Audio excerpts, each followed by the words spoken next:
Alright, welcome back to Dipper Goes to Taco Bell, Part 3. So if you haven't seen the last two parts, you should go check them out right now so you can get hooked on this fantastic tale about masturbating with shit and, yeah, having necrophilia with your brother. Wonderful! Okay, let's get to it!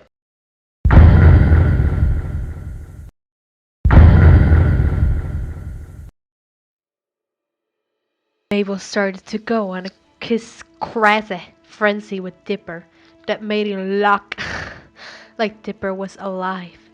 Tongue went into Dipper's deceased mouth, scraping the feces and cum off of the roof of Dipper's mouth. Mabel was shaking even more now that her tongue was touching Dipper's. She unzipped her jeans, slowly zipped them off, and then threw them at the wall. They stuck there from the cum. Mabel revealed her nice, clean, exposed, virgin vagina.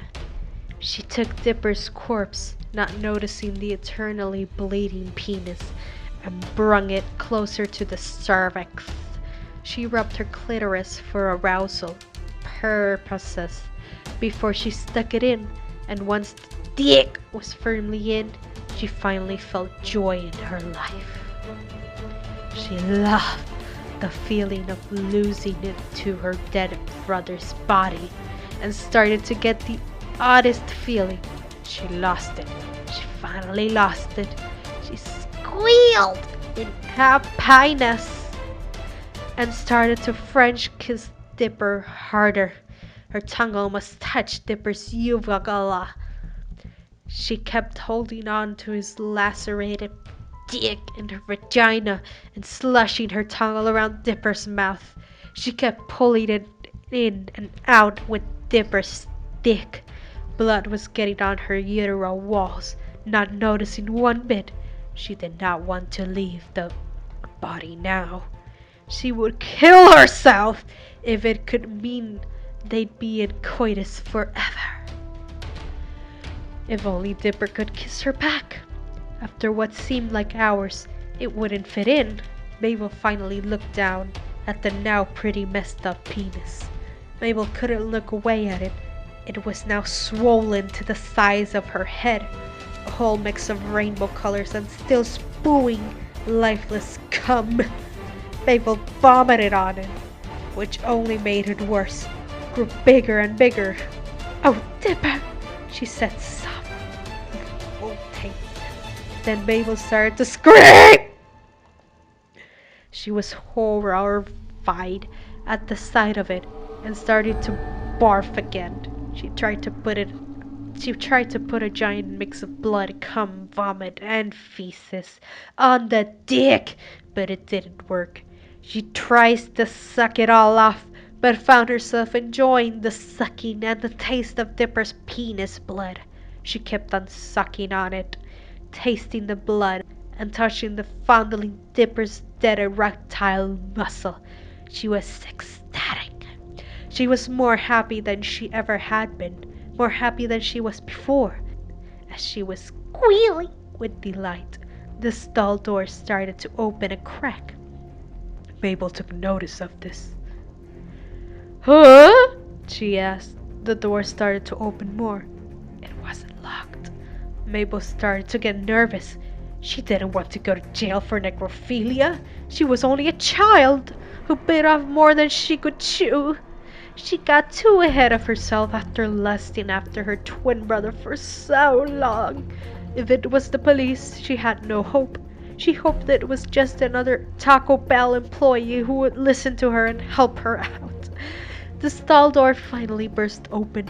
Standing in front of it was a man dressed in black. He had a Taco Bell logo sewn on the left of his fleece jacket. He was wearing squeaky shoes that squeaked across the bathroom floor.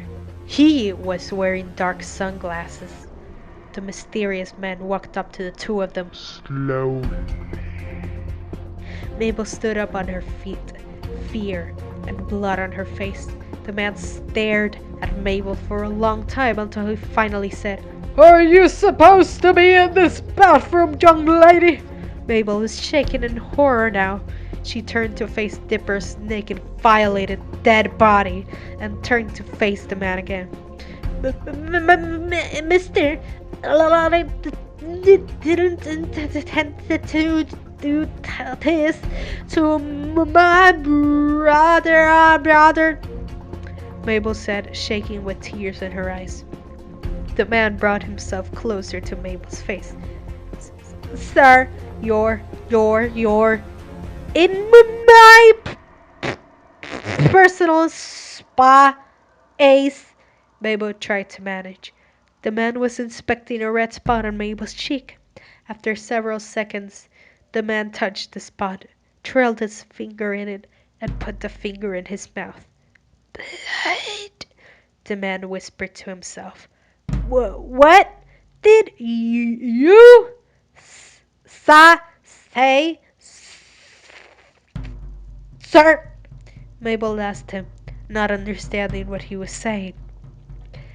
Little girl, do you know what that is on your cheek? The man asked.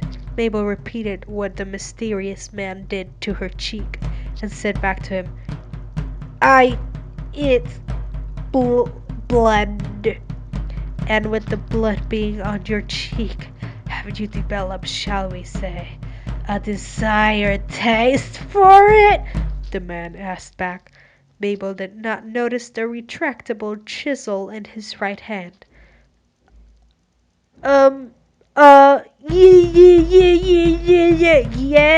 Yes. I didn't mean to. I just.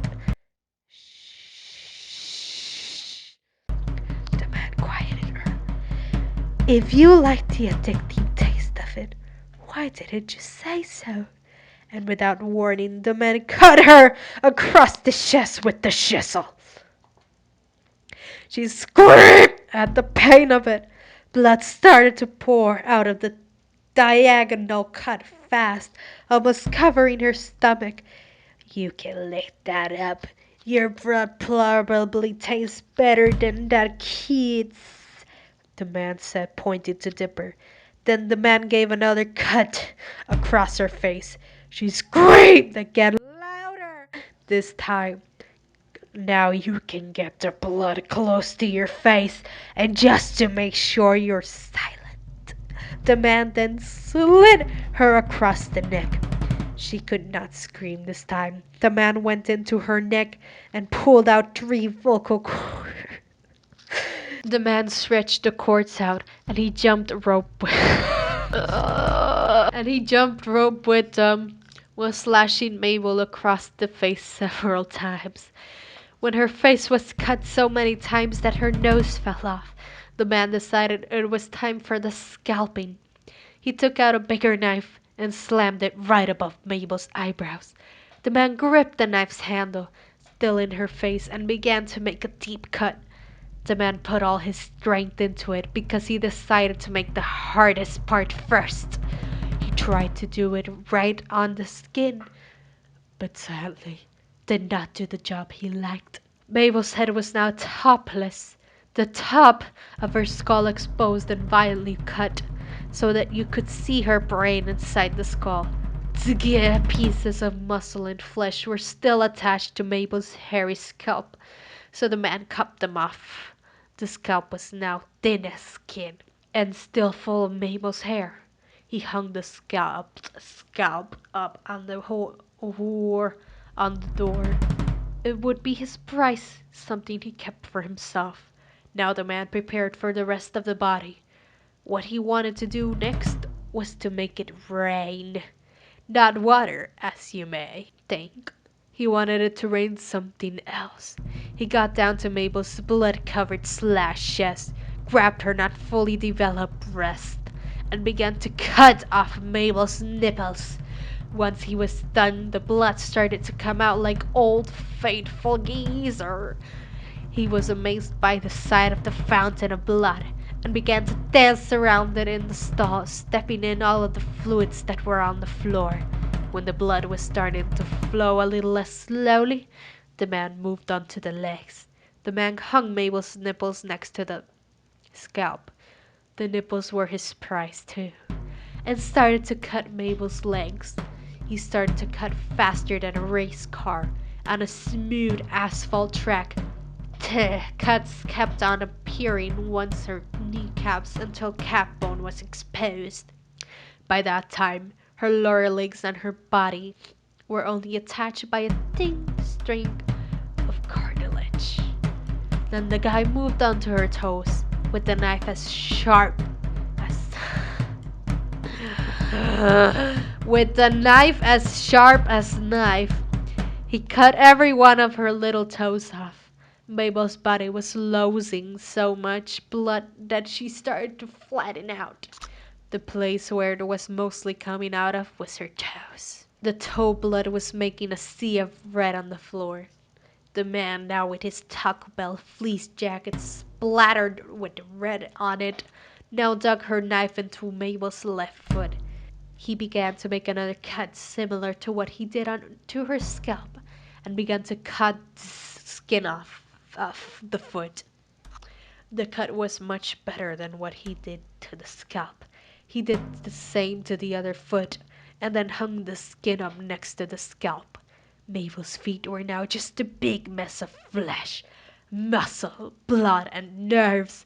Mabel, who was still alive's face was now completely exposed to all the cuts she was getting, the mouth hanging open like a gaping person. The blood was already covering her chest, and since the man actually had a soul, he didn't want to subject the little girl to the misery she was about to endure. So he took the long knife and stabbed her in the middle of her chest, where her heart was. Blood poured out of it more than her cut of nipples did. Once most of the blood was done spewing, the man got down near to Mabel's bloody vagina. Alright, if you're enjoying this, like and subscribe and share this wonderful piece of work that was written by Shakespeare in collaboration with John Steinbeck and freaking John Green. So yeah, stay tuned for the next part, and I'll see you guys later. Bye. I don't give a fuck, I don't give a fuck, I don't give a fuck, bitch. I don't give a fuck about you or anything that you do. Don't give a fuck about you or anything that you do.